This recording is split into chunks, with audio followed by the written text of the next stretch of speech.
Yep. So we were talking about water and then trail magic. Yep. So back to water. Yep. How many liters were you carrying on you during the desert? 3 or 4. It's about the same as usual. About the same as usual. Yeah. Yeah, but it was more of the case that in the other sections there would be a dry stretch. Yeah. Occasionally, whereas in the desert, pretty much every day you could rely on having to have a large water carry, and that also affects the character of the trail at that point, because everyone's stopping at the same water sources as you, and so everyone starts to like synchronize up a little bit and maybe camp at the same spots. It's always nice to camp at a water source rather than dry camp, so you end up camping with more people and it gets busier. Remember the spot just before San Jacinto? There's a faucet, and I think there must have been about 15 of us just camping there one night. Yeah. So it's busy. Yeah. When you were camping with other people you didn't know, were you mostly socializing, or were you just tired and trying to go to bed? At night it's tired and go to bed, pretty much. But if you meet people you don't know during the day, then yeah, definitely socializing. Yeah. Definitely. I was always fascinated, especially near the end, to be like, I don't know you. Why have I not met you yet? You know, Yeah. I thought I knew everyone in this section of the like in this bubble. I thought I knew everyone, and then suddenly new people would come along. It's kind of cool. Meet new people. What about the desert did you not know that you wish you knew before doing it? How much I hate it. Mm. Yeah. I mean, yeah. I did. It was really hard. Do you think it would have been that hard if you weren't ending with it? Was it the fact that it was the last 700 miles, or was it that it was the desert? It was that it was the last 700 miles. You think you would have had that if you were in Washington? I think I would have experienced the same feeling of I want to be done. Yeah, probably. I mean, Washington would have been a nicer finish, I think, to finish in Washington. But ultimately, I think I would have been exhausted then too. Yeah. 2,000 miles is enough for me. Yeah. I was kind of done. And like I've said before, you know, the trail southbound trail follows this sort of like slowly simmering, getting stronger, getting more into it, and then peaking in the end of NorCal and then through to the Sierras. You're really working hard. Yeah. And then you get down, you're like, wow, this is everything that I've been working for, and it's done. And there's no more time limit anymore, and there's no stress, and I can just take as long as I want. And then and that energy is gone. Yeah. And now it just becomes about, well, I just need to finish. I need to get it over with. Is it possible to mountain bike in the desert on the trail? Or can you No bikes are allowed no on the bikes trail. on the trail. No bikes on the It'd be trail. pretty fun to finish the Sierras and then hop on your bike and Yeah. cover 700 miles in Yeah. 10 days. Yeah. That would be pretty great, actually. Just speed it up a little bit. Yeah. It's just that the desert is long, and you're kind of, you're done, you've seen the best. Yeah. And then there's some, you're getting closer to population around LA, and that becomes quite obvious. And there's some sort of crappy sections, I hate to say it, like between Cajon Pass and Cabazon Pass. You start that section by just ducking under freeways, and railroad tracks. And then coming out of that, there's this sort of weird section where you're going through the Mojave Dam. And I remember seeing like JCBs and diggers, like rip up the trail on one section. I'm like, what is this weird section here? Just wasn't that glamorous. How close do you pass to LA? Well, you're in the mountains that are north of LA. Yeah. So when you get to the top of them, you look out over the ridgeline and you see the whole city. Well, Which can be quite nice at night. That was one of my favourite things after sunset, is looking out at the lights of the city. Mm-hmm. So how did you keep going? What was your motivation once you were feeling kind of past the end of your rope? Well, I always knew I wanted to finish. There was never any doubt that I was going to finish. I mean, at that point, you know, you're just going to do it. You got to do it. I had a friend call me because I was struggling. I got into Tehachapi and I took a 0, and I was really struggling in Tehachapi because that section just before it from South Kennedy to Tehachapi is the wind farm, and it's quite hard. And you know, he said to me, like, why don't you just, you know, you take a day off and then you can decide if you're going to quit. And I was like, I'm not gonna quit? What are you talking about? I mean, that's ridiculous. In fact, that was exactly the thing he needed to say to me, because it made me realise, like, there's no way I'm quitting, I'm finishing. It was nice. Goldilocks kept me going. Mm-hmm. Props to her. Mm-hmm. She knew I wasn't enjoying myself. She was like, no, you're good, keep going. Yeah. You're glad you did? Finish? Yeah. Of course. Yeah. Of course, yeah. For me, the idea of skipping the whole desert section sounds really appealing. Okay. And not finish? Not do it all? I definitely want to do it all, but I don't really want to do the desert. I feel apprehensive about it. I felt that way before you had that experience. Yeah. I'm just, it doesn't sound appealing to me. It's 700 miles of not sounding very appealing. If it was 200 miles. I don't want to shit on the desert either, because like, I'm from England, right? And we don't have that. You're from England? I don't know what gave it away. We don't have that environment at home. I'm not used to the dryness of the desert. You know, it's a bit alien to me. But it is beautiful still. It does have its charms. And as I said before, it has great trail towns. And it's easier. It's easier than some of the other sections. Mm-hmm. You know, San Jacinto is a real arse to climb, but otherwise it's pretty flat. Yeah, I don't know. It's all part of the tapestry of the trail. You know, you get to see every environment. You get to go through and experience everything that the West Coast has to offer. And I just think if you skip it, you're doing it a disservice. Mm-hmm. You're not seeing, you know, it's giving you a new experience and opportunity. And you may not enjoy it all the time, but maybe it's teaching you something. Like for me, it taught me the value of grit and doing something to the end, 100% that you said you'd do, and doing it and being proud of yourself. Very American. Yeah. True grit. True grit. Get a TRUEGRIT tattooed on your knuckle. Yeah, right.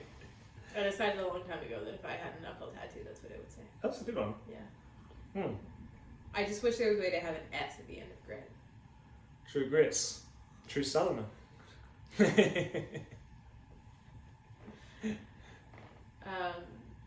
Okay, I have a few smaller questions and then a big one. Okay. So we started off talking about gear. You said you pretty much had it dialed in from day one. Was there any gear that you brought that you ended up just tossing? Being like, oh, this is what I need, this is the wrong thing. Oh.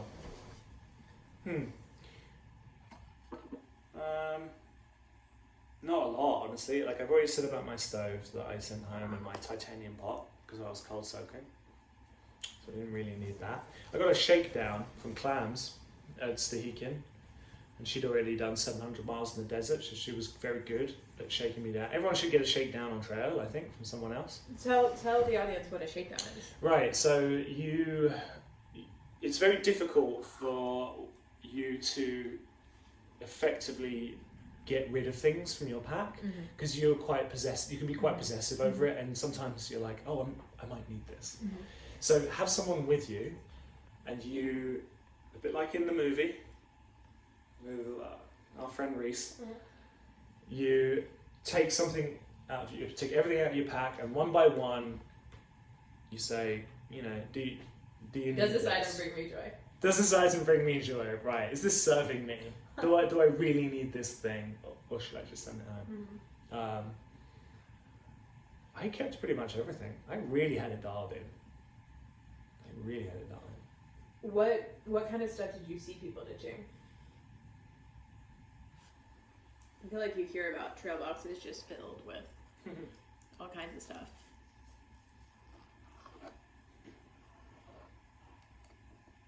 Well, if it's gear, people will send it home. I think people send home things like Kindles, heavy rain gear, extra layers. Extra layers was a big thing. People would often have a light fleece, a heavy fleece, and a puffy. You don't need that. So they'd send a few of those things home. I don't know. That's a good question. I should think about that harder, but I can't really remember, I'm afraid. Because your gear was just so clutch that you didn't really have to bother. I just kind of knew what I was doing to get started with. I've done a few of these things before, and I'd read a lot online. You can do online shakedowns on the PCT subreddit. You can post what is in your pack, and people will say, get rid of this thing. To me, the scariest prospect of attempting a thru hike on the PCT is having to delve into Reddit. Why? It just overwhelms me. Okay, then don't do it. I don't. I have this interview. I'll just watch this over and over. Right, I mean, I am basically giving you the skinny. It should be. You certainly are. That was £25. 25 That was £25 in trail. Very quickly. Probably pretty much first month, I reckon. Wow. Yeah. Very thin. And before and after monument photos are very different. Yeah. Yeah. You can't. This is the thing, you know, like, even if you pack out all the trail calories and you carry a heavy pack, your body still may not even be able to process the amount of calories you need. So once you get past, 4,000 to 5,000 a day, it's like your body's not taking it on. Yeah. Can't Michael Phelps it. Also can't get like whole milk and rotisserie chickens and vegetables you're just eating. Well, that's what town days are for. Yeah. Town calories are greater than trail calories. I've always said this. Doesn't matter if you eat the same amount of calories. The day after you drop into town and you maybe do a big ascent out of town, you feel great. You just sprint up that hill. You feel great.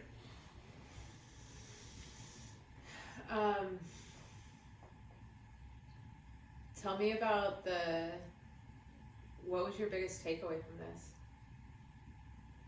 That's a big question.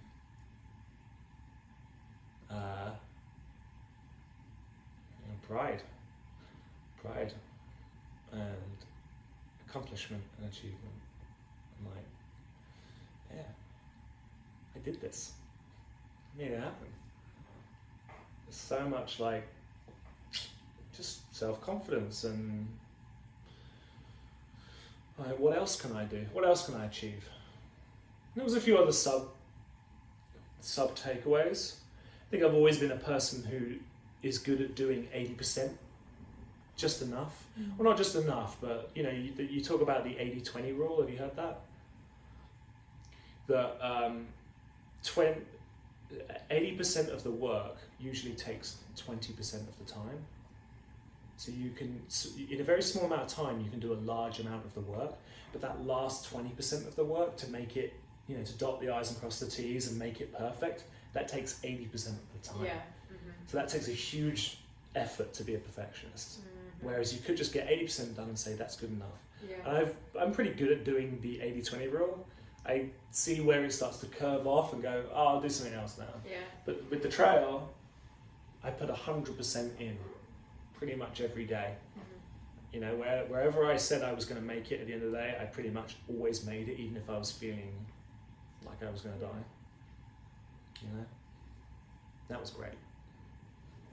How are you going to take that with you? How do you keep that feeling up when you go back to Brooklyn, to the office? Yeah, great question. I don't know. Just gotta remember what I did. You could get some wildflowers tattooed on your arm. I mean, I just gotta remember how it felt to, be night hiking way past the hour you thought you'd be hiking, and you've had a shitty day, and you've negotiated with yourself and your brain, oh, it's been a hard day, just do like 23 today. You know, don't have to do it all, but you keep going, and you're like, no, I'm going to do it all, and then you do, and you get there. Just got to remember that. It feels great. Doing 100%. Yeah. What's the thing you think most people get wrong about the trail? What's a common misconceived notion? I think when people get clued into the trail, a lot of people first read about it or watch the movie, right? Wild. That's honestly, like, that's where most people hear about it. And then, or maybe they've watched someone's videos, Darwin, someone like that, or maybe they've done that to plan and research. And these videos can give you, I think, one of two impressions. Like something like Wild can give you the impression that you're going to go out onto the trail, and then maybe it's going to change your life in a huge way, or it's going to fix the problems that you were trying to deal with and wrestle with at home, and you're going to come back completely new. Or that you will be having moments of absolute joy and ecstasy every day. Every day you'll be like smelling the flowers and looking at the beautiful nature and just being like, this is amazing. And you know what? It's not like that. You do get some of that. You're lucky, maybe you get like an hour a day of like, this is great. But you also get maybe another 5 hours of, oh my God, this is long. Sounds like life. Yeah, right, exactly. All these other things that you see about the trail are often highlight reels, and that's fine. You know, I watched Nemo's videos getting prepped for this trail, and really great series of southbound videos of the PCT. He absolutely portrayed it perfectly. It's not his fault, but you don't come away with the understanding of how long it is. You know, you may watch his video on Washington, the first steps of Washington, and you may just think, oh, this all happened in a couple of days, but it was filmed over 3 weeks. Yeah. And that's a lot of walking. That's a lot of uninspired, green tunnel slogging up hills, feeling like, oh, this is boring. What am I doing? You know? So just be realistic. Be realistic. Yeah, there are some magical moments. Yes, it will change parts of your life. I think did for me. Might give you some wonderful inspiration, but it's also long and it's work. It's grinding. It's hard. That's been something that has surprised me somewhat talking to you this past week. Has been, you've described like, oh, I didn't have time to read. I had to keep hiking. It was just work. I had to grind through it all the time. And that's something that I don't think I fully appreciated. Yeah. It's a southbound hike. I think a northbound hike you have more leeway. You can spend longer on the trail. I know people who are flippers who maybe, or even just nobos who are out there for 6 months. I was there for 4 and change. That's why it's more like that. But I don't want people to come away with the idea that it's just torture or horrible. You know, it's not like that as well.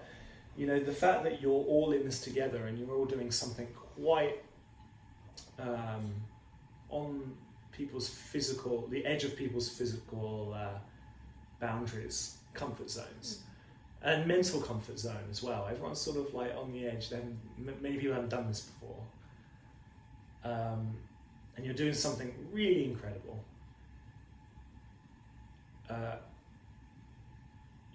It's great. You get a lot from it.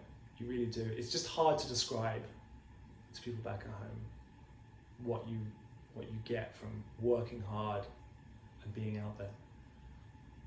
I feel like you could describe being a soldier right now. It sounds almost like you've like been to war, like you've had this really intense like experience and no one else can really appreciate it unless they've done it. Yeah, I mean, I don't want to stretch that metaphor because I'm not going to war. Right. I'm putting my life on the line, and I'm doing it purely for myself. Yeah.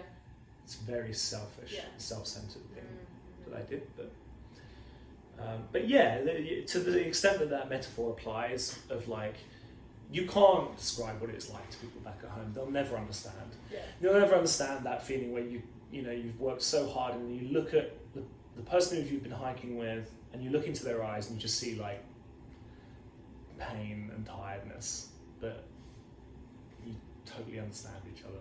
Yeah. You're with each other. So what? 15% to 25% maybe of people that set out intending to do a PCT through hike actually complete it. I'm going Right. to say a third. A third. That would be my guess. I don't actually know. That's more generous than the internet. Oh, really? Says. Yeah. Oh, well then maybe you're right. Um, You probably yeah. are right, yeah. So still, even at a more liberal estimate, Yeah.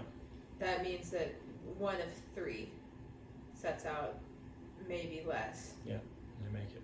Make it. What do you think are the top reasons that people end up getting off trail? They I assume went to about as much of hoping and planning and wishing and praying and everything. I don't think so. No. No. No, I think it's hard for me to say because I did a southbound hike, and my hunch, and I don't have data to confirm this, although I'm trying to source it, is that the percentage of completion, the percentage of people who complete it is actually higher for southbounders. That's going to be my guess. Why do you think that is? Because in order to go southbound, usually you have a reason to do so. In order to even consider it, I think I don't know, I think you go northbound by default, right? That's the way you go. And southbounders, I get the feeling that maybe have just a little more experience, preparation. That's my anecdotal evidence. But I think a lot of people start and they really have no idea what they're doing or what they're about. Maybe they, like I say, maybe they saw a Darwin video, maybe they read Wild, and they were like, this is going to be a eat, pray, love situ. This is gonna be like something that will change my life. But they don't really have a good, solid understanding of what is involved. And they're just not into it. It's just fine, whatever. I can't imagine doing that. I mean, it sounds kind of stupid. Maybe it's also just more brave. Yeah. I feel like I want to control as many facets I can. Yeah, I get it. I think some people can do it impulsively, an impulsive decision.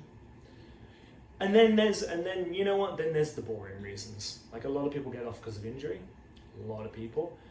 Some people get off because of money. They run out of money.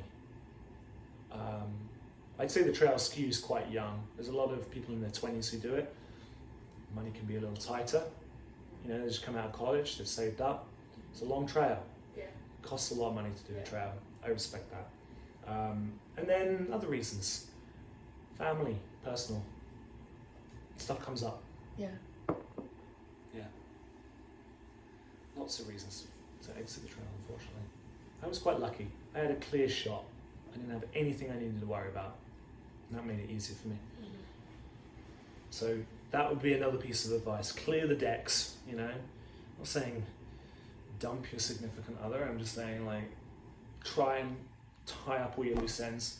Make sure you have a little bit of money as buffer and you've budgeted well. Make it easier on yourself. What budget do you think you need? It depends what you're going to do. It depends how good you are at being cheap, can you go into a trail town and know that you want to stay over, but you don't, you go to the campsite instead, or know that you want a nice big burger and a breakfast the next day, but you don't, you cook your food. So you could probably do it minimum on maybe $1,000 a month if you're really good. But if you want to buy a lot of beer, do nice things, it's like $1,500 a month. It was 2. Hmm. Another reason to do it quickly. Make it a short hike. 6 months is a long time on trail. It's expensive. Mm-hmm. Here I was thinking I'd save on rent. Yeah, but you're not getting paid. Yeah. Right. Unless you are. Then good for you. Yeah. Yeah, I'll have my sponsors. So you have been preaching the gospel of SOBO pretty hard. Yes. Tell me why. Northbound is too busy. It's too busy. I believe that very strongly. So 50 people a day are permitted for the northbound season, and the northbound season is long. So people start all the way from early March to mid-May. There's 50 people not every day, but most days through that period. That's a lot. It's a lot of people, especially in the desert where people bunch up, like I said before about the water. So your experience is going to be big trail families, 15 people hiking together. You know, your big experience is going to be, you're going to get into town, all the hotel rooms are booked, maybe. You know, you're going to line up for resources, and then campsites might be incredibly busy. I've heard people say that they fit, 15 people into a 3-person campsite by everyone just stacked Everyone up. only has one person tents. Well, yeah, but people are cowboying, but they're literally cowboying head to toe, next to each other. And maybe that's what you want. Maybe you want a social experience. Maybe, there's a big party vibe, a lot of fun, a lot of boozing. It can be fun. Maybe that's what you want to do. I didn't. I wanted a more solitary experience. People I could hike with, but fewer of them. More alone time. A bit quieter. And the people that I hiked with were universally experienced, focused. No one was dicking around. They were like, I have a date. And people, you'd see it. You'd see people say I want to hike with you. Maybe you're going a little slow for me. I'll do it for a couple of days. But if it doesn't work, I'm out here for me, and I'm just gonna go. Sorry. Just keep pushing on, because I want to make it. Did you have to do that much? Leave people you were enjoying hiking with? Once or twice. Yeah. Once or twice I did.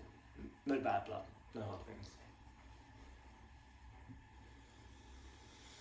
So, what advice do you give any poor saps that are planning a 2020 or 2021 through hike? Enjoy it. It's going to be great. You're going to love it. Best thing I've ever done. Yeah. I'll take that. Yeah. It's going to be, it depends what sort of temperament that you have. For me, I had a lot of anxiety leading up to it. Even though I was experienced and I knew I had my plan down and dialed in, I still had anxiety. And in the first few weeks you're in there, it's intense. It's a lot. Any kind of change like that is going to be a lot. But it's going to be fine. Everything's going to be fine. Do it. Yeah. Hell yeah. Okay. All right. Any last words?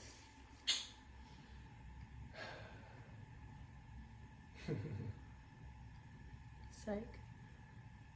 Shrink. No. That's like shrink. Yeah, we'll trim that. Shrink. We'll cut that bit. All right, cut. Beautiful.